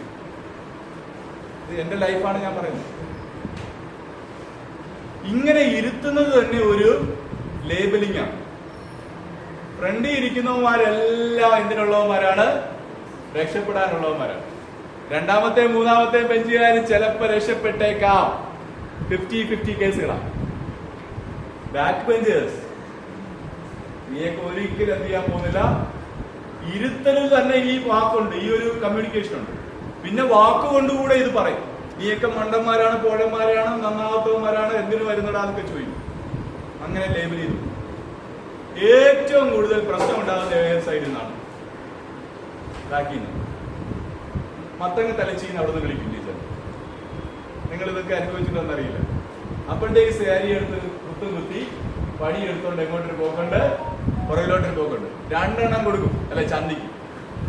ടീച്ചർ എന്തിനാ പോകുന്നേ? അടിക്കാനാ പോകുന്നത്. അടി കിട്ടുക എന്ന് പറയുന്നത് നല്ല കാര്യമാണോ? സുഖകരമായ കാര്യമാണോ? അല്ല. പക്ഷേ അവരുടെ ഉപബോധ മനസ്സിൽ അവർക്ക് കിട്ടുന്നത് അടിക്കാനെങ്കിലും ടീച്ചർ എന്റെ അടുത്ത് എന്ത് ചെയ്തു? വന്നു. അടിക്കാനെങ്കിലും എന്റെ അടുത്ത് ടീച്ചർ വന്നു. അപ്പൊ അടുത്തിരിക്കുന്നവൻ മത്തക തലച്ചീന്ന് നീട്ടി പിടിക്കും. അപ്പോഴവന്റെ അടുത്തും പോകും. ഇതിലൂടെ രൂപപ്പെടുന്ന ഒരു സ്ക്രിപ്റ്റ് ഉണ്ട്. സ്ക്രിപ്റ്റ് സൈക്കോളജിക്കൽ വേർഡാണ്. ജസ്റ്റ് പറഞ്ഞതേ ഉള്ളൂ. എന്താ സ്ക്രിപ്റ്റ് ഈ കുട്ടികളുടെ മനസ്സിൽ എഴുതപ്പെടുന്നത്? എന്താ സ്ക്രിപ്റ്റ് എഴുതപ്പെടുന്നത്? ഞാൻ വളർന്നു വരുമ്പോ, പൗരന്റെ കാര്യം ചോദിച്ചു, ഞാൻ വളർന്നു വരുമ്പോ നല്ല കാര്യങ്ങളൊന്നും ചെയ്ത് ആരുടെയും ശ്രദ്ധ എനിക്ക് ആകർഷിക്കാനായിട്ട്, അഭിനന്ദനം പിടിച്ചു പറ്റാനായിട്ട്, പോസിറ്റീവായിട്ടുള്ള സ്ട്രോക്ക് എടുക്കാനായിട്ടുള്ള കേപ്പബിലിറ്റി എനിക്ക് ഇല്ല. എന്തെങ്കിലും കുരുത്തക്കേട് കാണിച്ചാൽ, എന്തെങ്കിലും സാമൂഹ്യ വിരുദ്ധമായിട്ട് കാണിച്ചാൽ, മറ്റുള്ളവരെ പേടിപ്പിക്കുന്ന എന്തെങ്കിലും കാണിച്ചാൽ ആൾക്കാരെ എന്ത് ചെയ്യും? ഈ നമ്മൾ പറയുന്ന ഈ ക്രൂരകൃത്യങ്ങളിലേക്ക് പോകുന്ന കുട്ടികളുടെ മനസ്സിൽ, മദ്യത്തിലേക്ക്, മയക്കുമരുന്നിലേക്ക് കുഞ്ഞുകാലത്ത് പോകുന്ന മനസ്സിൽ എഴുതിയിരിക്കുന്ന സ്ക്രിപ്റ്റ് പരിശോധിച്ചാൽ ഇത് അവരുടെ മനസ്സിൽ ആഴത്തിൽ എഴുതി വെച്ചിരിക്കുന്നതായിട്ട് നിങ്ങൾക്ക് കാണാൻ സാധിക്കും. ഇത് പ്രധാനമായിട്ട് കിട്ടുന്നത് എവിടെ നിന്നാണ്? വീട്ടിൽ നിന്നും സ്കൂളിൽ നിന്നും ഒക്കെ തന്നെയാണ്. ഇത് ഏറ്റവും കൂടുതൽ. അതാണ് എറിക്ബേൺ പറയുന്നത്, കുട്ടികൾ ജനിക്കുന്നത് രാജകുമാരിമാരായും രാജകുമാരന്മാരുമായിട്ടാണ്. നമ്മളെല്ലാവരും ജനിച്ചത് രാജകുമാരിമാരും രാജകുമാരന്മാരുമായിട്ടാണ്. But parents make them frogs എന്നാണ്. നമ്മൾ വളർത്തി ആ പിള്ളേരെ എന്താക്കുന്നു? തവളകളാക്കുന്നതാണ്. തുടക്കത്തിൽ ഈ സാർ പറഞ്ഞതുപോലെ എന്റെ കുട്ടി എന്താ ഇങ്ങനെ പെരുമാറുന്നതെന്ന്, എന്താ ഇങ്ങനെ മൊബൈലിലേക്ക് പോകുന്നതെന്ന്, നമ്മുടെ മക്കൾ ഇങ്ങനെ ലഹരിയിലേക്ക് പോകുന്നത് എന്താ എന്ന്, കുട്ടികളുടെ ശ്രദ്ധ കിട്ടാതെ പോകുന്നത് എന്തുകൊണ്ടാണെന്ന് നമ്മൾ കുട്ടികൾ കേന്ദ്രീകൃതമായിട്ട് ചിന്തിക്കുന്നതിന് മുമ്പ് നമ്മൾ ചിന്തിക്കും എന്റെ കുട്ടി ഇങ്ങനെയാകാൻ എന്നിൽ എന്താണ് എന്ന് ചിന്തിക്കും. രണ്ട് കാര്യങ്ങളാണ് കുട്ടിയുടെ വളർച്ചയിൽ ഏറ്റവും നല്ല. ഒന്ന് നമ്മൾ നേച്ചർ എന്ന് പറയുന്നത്, നമ്മൾ ജനറ്റിക്കലായിട്ട് കുട്ടിക്ക് കൊടുക്കുന്നു. നമ്മൾ ഈ ജനറ്റിക്കലായിട്ട് കൊടുക്കുന്ന കാര്യത്തിൽ വല്ല കൺട്രോളും ഉണ്ടോ? ഇല്ല. എന്റെ പൊക്കമായിരിക്കും എന്റെ കുട്ടിക്ക്, ചെറിയ വ്യത്യാസമൊക്കെ കാണും. ഏകദേശം എന്റെ നിറമായിരിക്കും എന്റെ കുട്ടിക്ക്, എന്റെ ബുദ്ധിയൊക്കെ ആയിരിക്കും എന്റെ കുട്ടിക്ക്. ഞാൻ A+ വാങ്ങണം, എല്ലാത്തിനും വാങ്ങണമെന്ന് ചിന്തിക്കും. പക്ഷെ എന്റെ സർട്ടിഫിക്കറ്റും കണ്ടു കഴിഞ്ഞാൽ അതിനനുസരിച്ചല്ലേ കുട്ടിക്ക് വാങ്ങാൻ പറ്റുന്നുള്ളൂ. കുറച്ച് നാച്ചുറൽ ഈ ജനറ്റിക്കലായിട്ട് നമ്മൾ കൊടുക്കുന്നുണ്ട്. അതുപോലെ തന്നെ നർച്ചർ കൊടുക്കുന്നുണ്ട്. എൻവയോൺമെന്റ്, കുട്ടി വളരുന്ന സാഹചര്യം. ഒരു വിത്തിനെ നമ്മൾ നടുമ്പോൾ രണ്ട് കാര്യങ്ങൾ നിർണായകമാണ്. ഒന്ന്, വിത്തിനകത്ത് എന്തുണ്ടാവണം? മുളയ്ക്കാനുള്ള ഒരു ജീവൻ ഉണ്ടാവണ്ടേ. രണ്ട്, നല്ല മണ്ണും വെള്ളവും വേണം. രണ്ടും ഒരുപോലെ ചേരുമ്പോഴാണ് വിത്ത് മുളച്ച് വലുതാകുന്നത്. അതുപോലെ തന്നെ കുട്ടികൾ, നമ്മൾ ജനറ്റിക്കലായിട്ട് നമ്മൾ കൊടുക്കുന്ന ആ ഒരു ഇതും നർച്ചറും വളരെ പ്രധാനപ്പെട്ടതാണ്. നർച്ചറിനെ കുറിച്ച് പറഞ്ഞാൽ ഏറ്റവും പ്രധാനമായിട്ട് എന്താണ്? നമ്മുടെ വീടാണ്. ഞാൻ ഈ അടുത്ത സമയത്ത് ഒരു ആർട്ടിക്കിൾ വായിച്ചു, എനിക്ക് വളരെ ഇഷ്ടപ്പെട്ടൊരു കാര്യമുണ്ട്. മലയാളികൾക്ക് ഇച്ചിരി നാണം കൂടുതൽ. ഭാര്യ ഭർത്താവിനെ കുട്ടികളുടെ മുന്നിൽ വെച്ച് എന്ത് ചെയ്യില്ല? ഉമ്മ വെക്കത്തില്ല. നിങ്ങൾ ആരെങ്കിലും ഉമ്മ വെക്കോ? ഞാൻ വ്യത്യസ്തനാണ്. മക്കളുടെ മുന്നിൽ വെച്ച് ഉമ്മ കൊടുക്കുന്ന എത്ര ഭാര്യ ഭർത്താക്കന്മാരിവിടെ ഉണ്ട്? ഉണ്ട്. വളരെ നല്ല കാര്യം.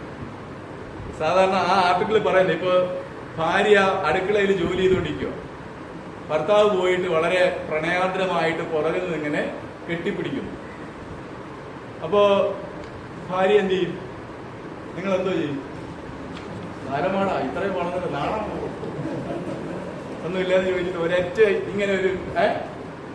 ഇങ്ങനെ നമ്മളൊന്ന് കുടയുമല്ലേ. അങ്ങനെ നിർഭാഗ്യാവസ്ഥയിൽ ചെന്ന് പുറകിൽ ഇടിച്ച് വീഴാൻ സാധ്യതയുണ്ട്.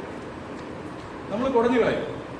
അല്ല എങ്കിൽ ഭർത്താവ് ഇവിടെ ഇരിക്കുകയാണ്, നിങ്ങൾ അതുവഴി ഒരു സാരി എടുത്തോണ്ട് പോവുകയാണ്, ഭർത്താവ് പിടിച്ച് മടിയിലോട്ടിരുത്തി, നിങ്ങൾ ഇരിക്കൂ?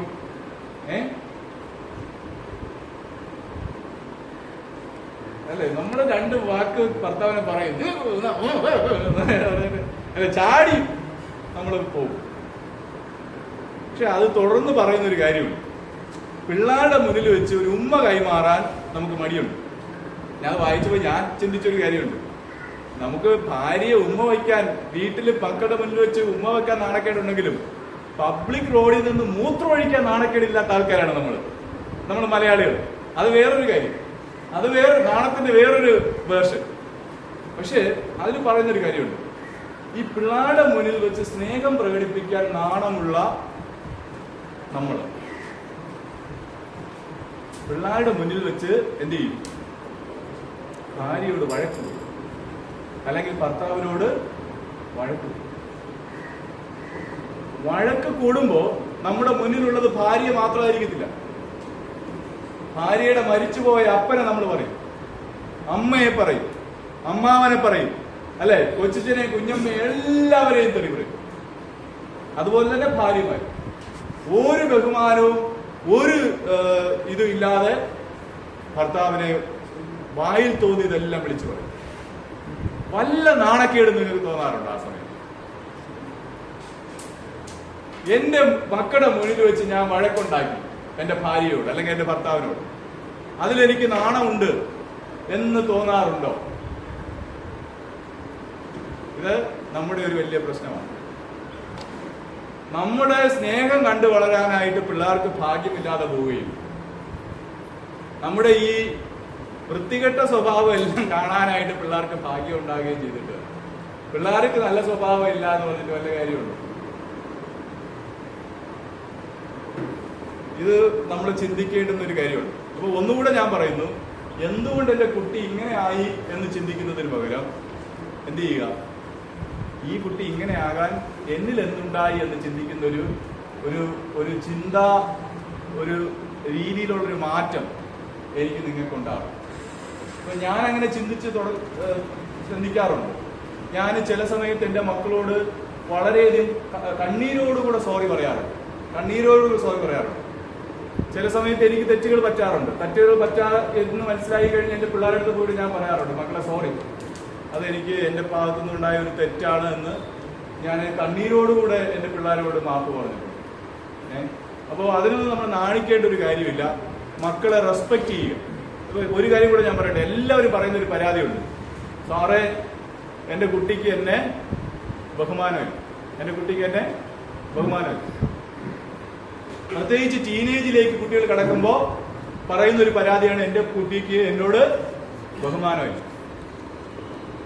അയ്യോ 8ാം ക്ലാസ് വരെ മിണ്ടാ പൂച്ചയായിരുന്നു സാറേ. 8ാം ക്ലാസ് വരെ ചില ആൾക്കാർ പറയുന്ന കേൾക്കേണ്ടി എന്റെ ഹൃദയത്തിൽ ഇങ്ങനെ തീകോരി ഇടുന്ന പോലെയാണ്. ചിലവരെയാണ് അല്ലെ സാറേ 7ാം ക്ലാസ്സിൽ പഠിക്കുന്ന എന്റെ കുട്ടി വീട്ടിൽ അനങ്ങത്തില്ല അല്ലെ, അനങ്ങിയാൽ ഞാൻ ശിക്ഷിക്കും, അത്രയും സ്ട്രിക്റ്റ് ആയിട്ടാണ് ഞാൻ വളർത്തുന്നതെന്ന് പറയും. ഇതുപോലെ അപകടം പിടിച്ചൊരു കാര്യം വേറെ എന്ന് പറഞ്ഞാൽ, ഈ 8ാം ക്ലാസ്സിൽ 7ാം ക്ലാസ്സിൽ പഠിക്കുന്ന കുട്ടി ചെറുതാ. അപ്പോൾ നമുക്കെന്തുണ്ട്, കുട്ടിയെക്കാളും പൊക്കവും വണ്ണവും ഒക്കെ ഉണ്ട്. അപ്പൊ കുട്ടിയുടെ ഒരു തെറ്റ് കാണിച്ചാൽ നമ്മൾ എന്ത് ചെയ്യും, വടിയെടുത്ത് അടിച്ചോ അല്ലെങ്കിൽ ഭീഷണിപ്പെടുത്തിയോ ശബ്ദം ഉയർത്തിയോ കുട്ടിയെ ഇങ്ങനെ അടിച്ചമർത്തിയിരിക്കും. അപ്പോൾ നമ്മൾ വിചാരിക്കുന്നു, അയ്യോ എന്റെ കുട്ടി എന്നെ പേടിച്ച് ഭയന്ന് സ്നേഹിച്ച് ഇങ്ങനെ മിണ്ടാതിരിക്കുന്നു എന്നാ. പക്ഷെ ഇവന്റെ ഉള്ളില് ഒരു കുട്ടി വളരുന്നത് ഇവർ കാണുന്നില്ല. എന്ത് കുട്ടിയാണ് ഈ പുറത്ത് കാണുന്ന കുട്ടി? അഡാപ്റ്റഡ് കുട്ടി എന്നാണ് നമ്മൾ പറയുന്നത്. പക്ഷെ ഉള്ളിലൊരു റിബല്യസ് കുട്ടി വളരുന്നുണ്ട്. ഒരു റിബല്യസ് കുട്ടി, അപ്പനോടും അമ്മയോടും ഇങ്ങനെ കലി തുള്ളുന്ന ഒരു കുട്ടി എവിടെ വളരുന്നുണ്ട്? ഉള്ളിൽ. നമ്മുടെ കാലത്ത് അതില്ല, കാരണം നമ്മുടെ ഈഗോ ഇത്രയും അന്ന് വളർന്നിട്ടില്ല. ഇന്നത്തെ കുട്ടികൾക്ക് അതുണ്ട്. അപ്പൊ 8ാം ക്ലാസ് 9ാം ക്ലാസ് വരെ ഇവൻ വെറുതെ ഇരിക്കും. ഇപ്പൊ അത്രയും പോകുന്നില്ല. കുറെ നാൾ കഴിയുമ്പോഴത്തേക്ക് ഇതെന്ത് ചെയ്യും, പുറത്തോട്ട് അങ്ങ് ചാടും. അന്ന് അമ്മയ്ക്കും അപ്പനും ഇവനെ പിടിച്ചു നിർത്താനുള്ള കഴിവ് ഇല്ല. ആ സമയത്ത് ആകെ കൂടെ ഡിസ്റ്റർബ്ഡ് ആവും. ഇത് നമ്മൾ അറിയുന്നില്ല. കുട്ടിയുടെ അഡാപ്റ്റഡ് ചൈൽഡിനെ നമ്മൾ കാണുന്നുള്ളൂ. ഉള്ളിൽ വളരുന്ന റിബല്യസ് ചൈൽഡിനെ നമ്മൾ പലപ്പോഴും കാണുന്നില്ല.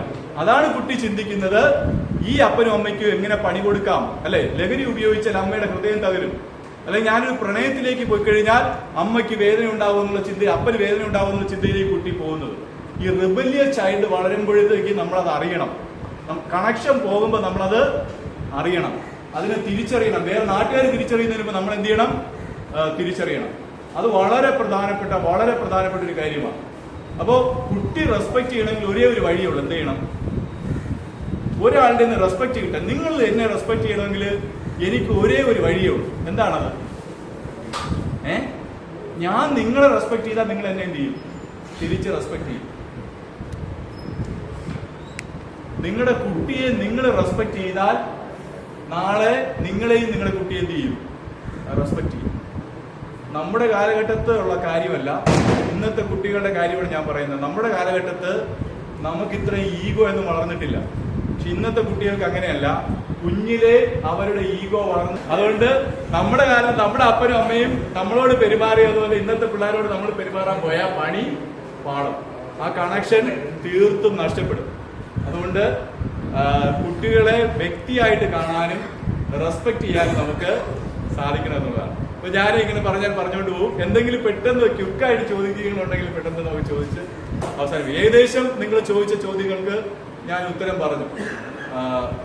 എന്തുകൊണ്ടാണ് കുട്ടികൾ ലഹരിയിലേക്ക്, അഡിക്ഷനിലേക്ക് പോകുന്നത്, അവർ സാമൂഹ്യ വിരുദ്ധമായ പ്രവൃത്തികളിലേക്ക് എന്താണ് ഏർപ്പെടുന്നത് എന്നുള്ള ചെറിയൊരു സൈക്കോളജിക്കൽ ബേസ് നിങ്ങൾക്ക് തരാനായിട്ടാണ് ഞാൻ ശ്രമിച്ചത്.